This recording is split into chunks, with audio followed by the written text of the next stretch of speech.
नमस्कार, मैं हूं मोनिका जायसवाल और आप देख रहे हैं इंडिया न्यूज राजस्थान। बुलेटिन की शुरुआत करेंगे बड़ी खबर के साथ। राज्यसभा चुनाव से जुड़ी इस वक्त की बड़ी खबर। राज्यसभा चुनाव के चलते लगाए गए पर्यवेक्षक, कांग्रेस ने पर्यवेक्षक लगाए। राजस्थान में 2 पर्यवेक्षक, छत्तीसगढ़ के मंत्री टीएस सिंहदेव को पर्यवेक्षक बनाया गया, तो वहीं कोषाध्यक्ष पवन बंसल को भी पर्यवेक्षक लगाया गया है। दोनों जल्द ही राजस्थान आएंगे। तस्वीरें आप देख रहे हैं छत्तीसगढ़ के मंत्री टीएस सिंहदेव, जिन्हें कोषाध्यक्ष पर्यवेक्षक बनाया गया और राजस्थान में पहुंचेंगे। तो राज्यसभा चुनाव के लिए पर्यवेक्षक लगाए गए, ये बड़ी जानकारी। दोनों ही मंत्री बेहद दिग्गज नेता कहे जाते हैं और राजनीति में अच्छी परख रखते हैं। पवन बंसल और टीएस सिंहदेव दोनों को ही पर्यवेक्षक नियुक्त किया गया। दोनों जल्द ही राजस्थान आएंगे। तो राज्यसभा चुनाव से जुड़ी ये बड़ी और अहम खबर आप तक पहुंचा रहे हैं। राजस्थान चुनाव के लिए पर्यवेक्षक लगाए गए और कांग्रेस ने पर्यवेक्षक लगाए हैं छत्तीसगढ़ के मंत्री टीएस सिंहदेव, जो कि जल्द ही राजस्थान पहुंचेंगे।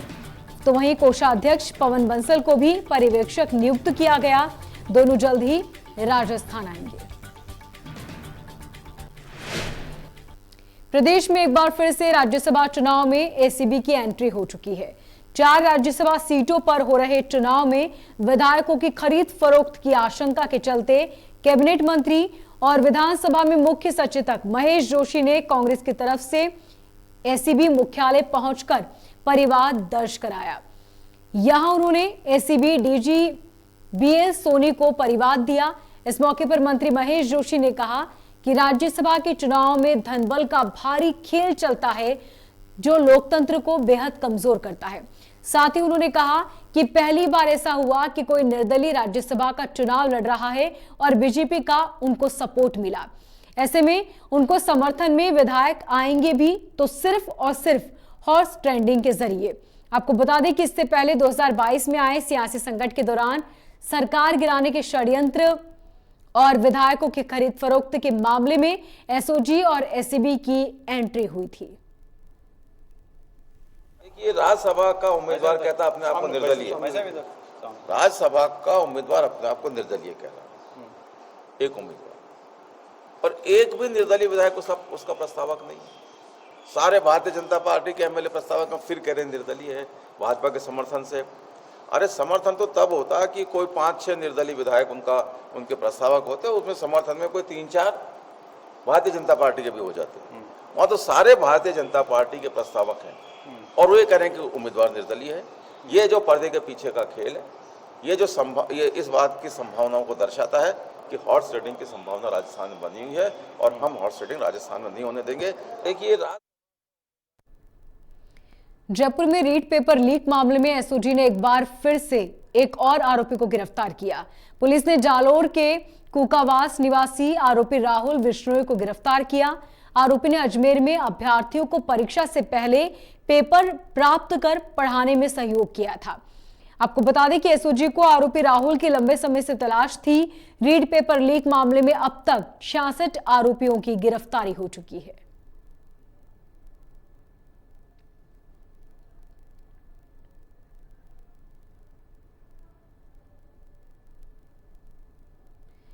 अजमेर के नसीराबाद में प्रधानमंत्री मोदी के जन कल्याणकारी बेमिसाल 8 साल पूरे होने पर भीम चौपाल का आयोजन किया। इस दौरान बीजेपी के देहात जिला अध्यक्ष देवी शंकर और विधायक राम स्वरूप लांबा ने मुख्य अतिथि के रूप में शिरकत की। अध्यक्षता अनुसूचित मोर्चा जिला अध्यक्ष चेतन गोयल और सांस्कृतिक एवं पर्यटन जिला संयोजक सतीश के नेतृत्व में आयोजित किया गया। आयोजन में मुख्य वक्ता देवी शंकर ने केंद्र सरकार की 8 सालों में जन कल्याणकारी योजनाओं के बारे में जानकारी दी।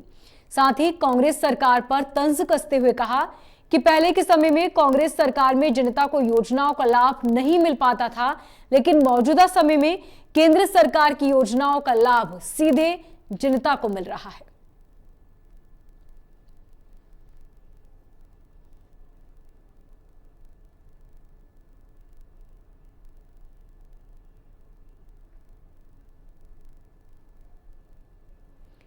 राज्यसभा चुनाव को लेकर राज्य के सभी विधायक उदयपुर बाड़ेबंदी में हैं, लेकिन बारां के अटरू एमएलए पानाचंद मेघवाल का जन्मदिवस होने की वजह से मेघवाल बारां में अपना जन्मदिन मना रहे हैं। उनके जन्मदिन के मौके पर कांग्रेस ने जिंद बाबा की बावड़ी पर रक्तदान शिविर का आयोजन किया। इस दौरान बारां के साथ साथ अटरू क्षेत्र के गांवों से भी कार्यकर्ता मौजूद रहे।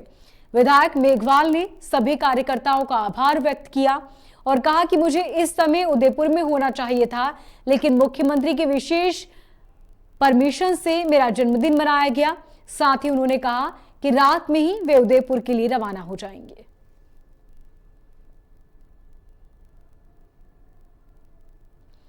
गुर्जर समाज के लोगों ने देवनारायण मंदिर पर एक मीटिंग बुलाई, जिसमें गुर्जर समाज के लोग भारी संख्या में एकत्रित हुए। इस दौरान पार्षद धनराज चैनी ने कहा कि रामगंज मंडी विधायक मदन दिलावर गुर्जर समाज का अपमान कर रहे हैं और गुर्जर समाज के लोगों पर झूठे मुकदमे दर्ज करा रहे हैं। पार्षद धनराज ने कहा कि मैंने अपने क्षेत्र में विकास के लिए आवाज उठाई और कई बार समस्या को लेकर विधायक मदन दिलावर तक पहुंचा। पानी और लाइट की समस्या को लेकर धरना प्रदर्शन किया, लेकिन विधायक मदन दिलावर क्षेत्र का विकास नहीं चाहते।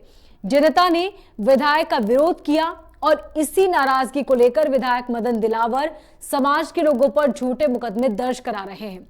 गुर्जर समाज के सभी लोगों ने देवनारायण मंदिर पर अपनी समस्या बताई और एकजुट होकर विधायक मदन दिलावर का पुतला जलाकर विरोध किया।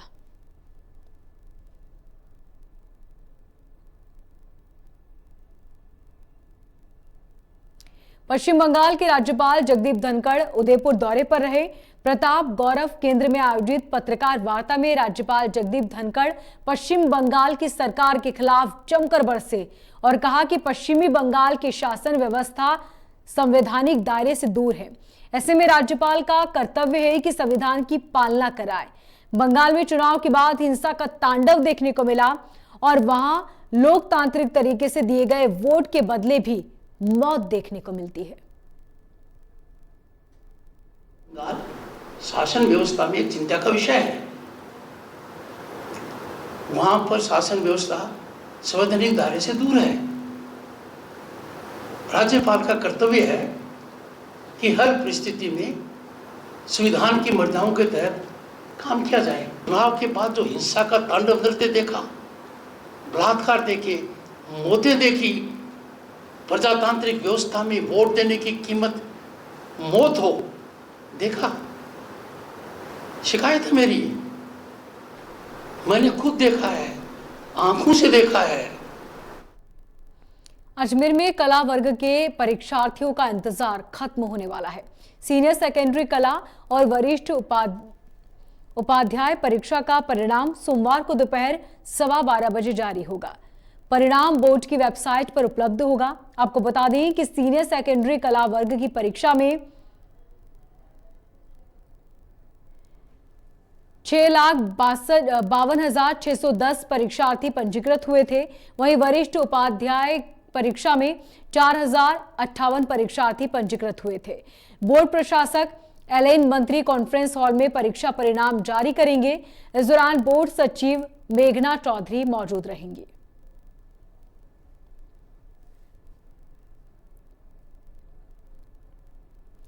अंतर्राष्ट्रीय पर्यावरण दिवस पर झालावाड़ के रुणजी माइंस में पर्यावरण वृक्षारोपण कार्यक्रम संपन्न हुआ। कार्यक्रम के अतिरिक्त जिला कलेक्टर राधेश्याम डेलू मुख्य अतिथि रहे। कार्यक्रम की अध्यक्षता कोटा स्टोन माइनिंग अध्यक्ष सुरेश ने की। कार्यक्रम में उपस्थित अतिथियों ने पौधे की सुरक्षा हेतु उनके चारों तरफ जाली की व्यवस्था की और आगामी बारिश के मौसम में भी सभी को एक एक पौधे लगाने की बात कही। इस दौरान कोटा स्टोन पत्थर व्यवसायी और माइंस ऑनर मुजीब खान समेत क्षेत्र के सभी स्टोन माइंस के ऑनर उपस्थित रहे।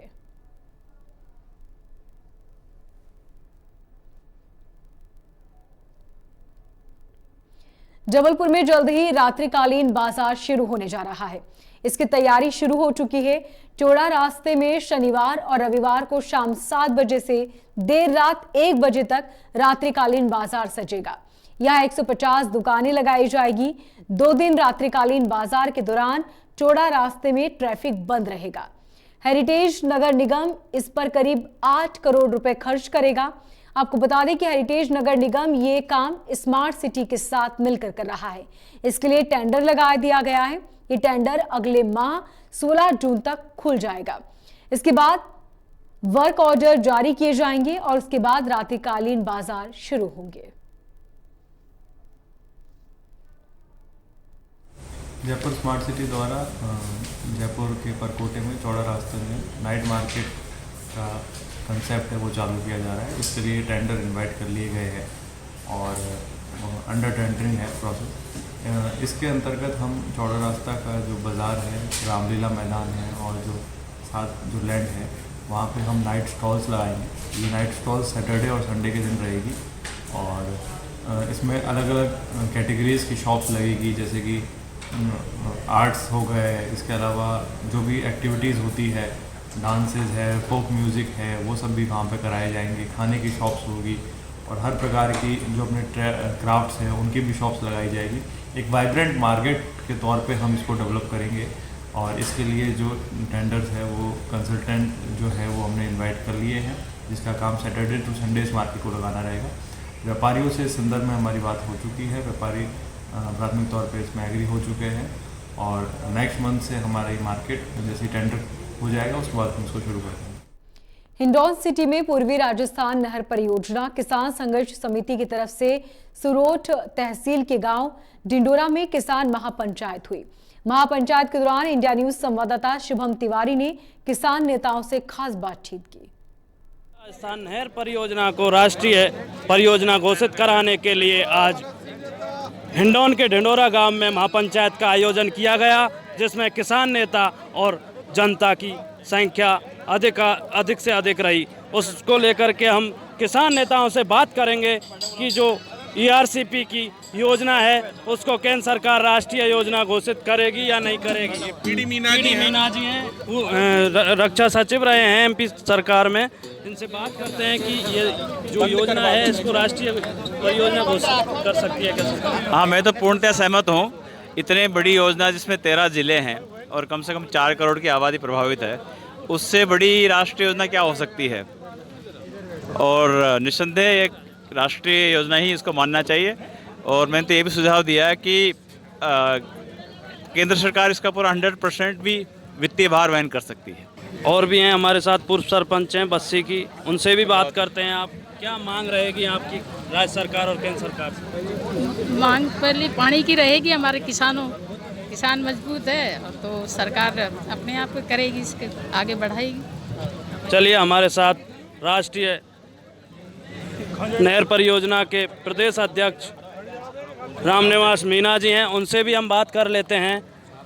क्या मांगें रहेंगी सर और आंदोलन को किस रूप से रखा जाएगा?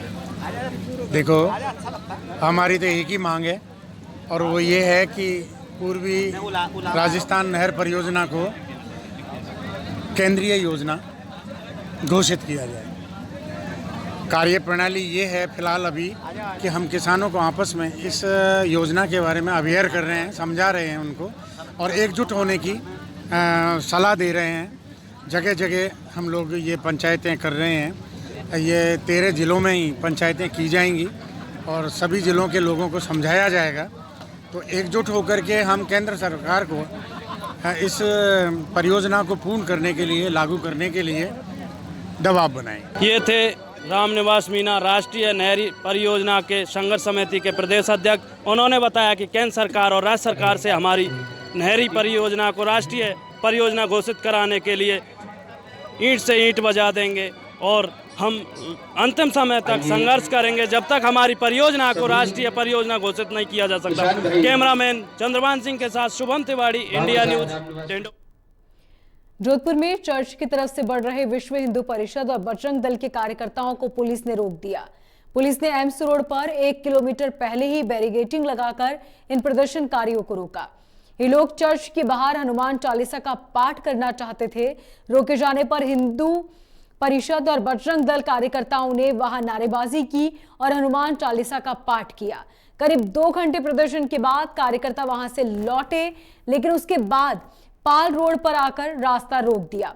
कुछ देर रास्ता रोके जाने के बाद कार्यकर्ता मंझापूर्ण बालाजी पर खड़े हुए और वहां भी हनुमान चालीसा का पाठ किया।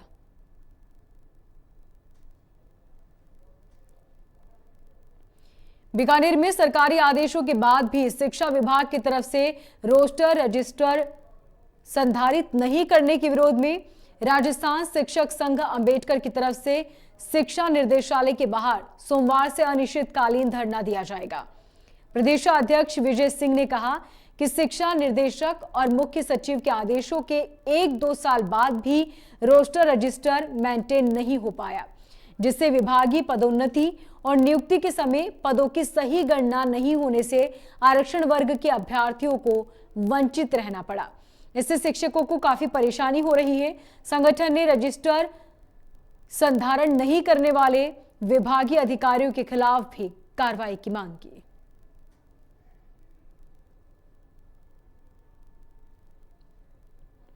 हनुमानगढ़ में 48 घंटे में 12 थानों की पुलिस ने 69 से ज्यादा वांछितों को पकड़ा, साथ ही कई संदिग्ध जनों को शांति भंग करने के मामले में गिरफ्तार किया। पुलिस ने सर्च अभियान में 73 बाइक, 1 गाड़ी, 12 बोर बंदूक, पिस्तौल और कारतूस भी जब्त किए।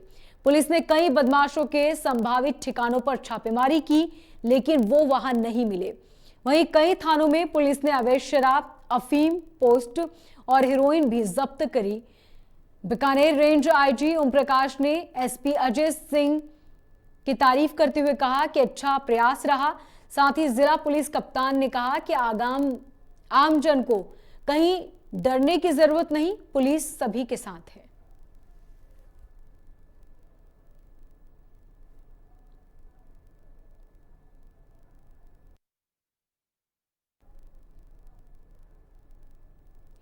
बीकानेर में आईजी के निर्देश पर ऑपरेशन गैंगस्टर क्लीन बोल्ड के तहत पुलिस ने छापेमारी की। पदमपुर, घुमंडवाली, गजसिंहपुर और श्रीकरणपुर पुलिस ने संयुक्त कार्रवाई कर 9 लोगों को गिरफ्तार किया। कार्रवाई के दौरान शहरी और ग्रामीण क्षेत्रों में अपराधियों में हड़कंप मच गया। आपको बता दें कि पंजाबी सिंगर सिद्धू मूसेवाला की हत्या के बाद एसपी आनंद शर्मा द्वारा जिले भर में अपराधियों के खिलाफ अभियान चलाया जा रहा है। अब तक 9 आदतन अपराधियों और स्थायी वारंटियों को गिरफ्तार किया जा चुका है।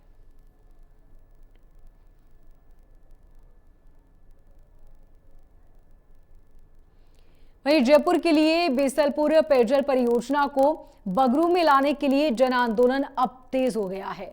हजारों की संख्या में महिलाएं और पुरुष जयपुर के लिए कूच करने लगे हैं। सूचना पर पुलिस ने लिंक रोड पर हाईवे में भारी पुलिस बल तैनात किया और लोगों को रोकने में जुट गई। बगरू पेयजल संकट को लेकर गत 20 वर्षों से जनता संघर्ष कर रही है।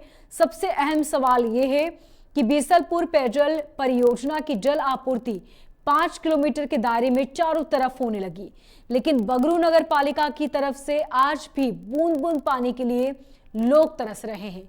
भीषण गर्मी में अब जनता राजस्थान सरकार का दरवाजा खटखटाने जयपुर के लिए रवाना हो गई है।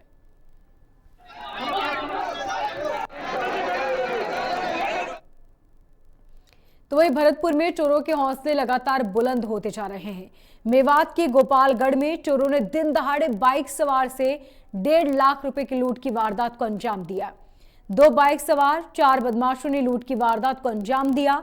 फिलहाल पुलिस मामले की जांच पड़ताल में जुट गई है और आरोपियों की तलाश शुरू कर दी है।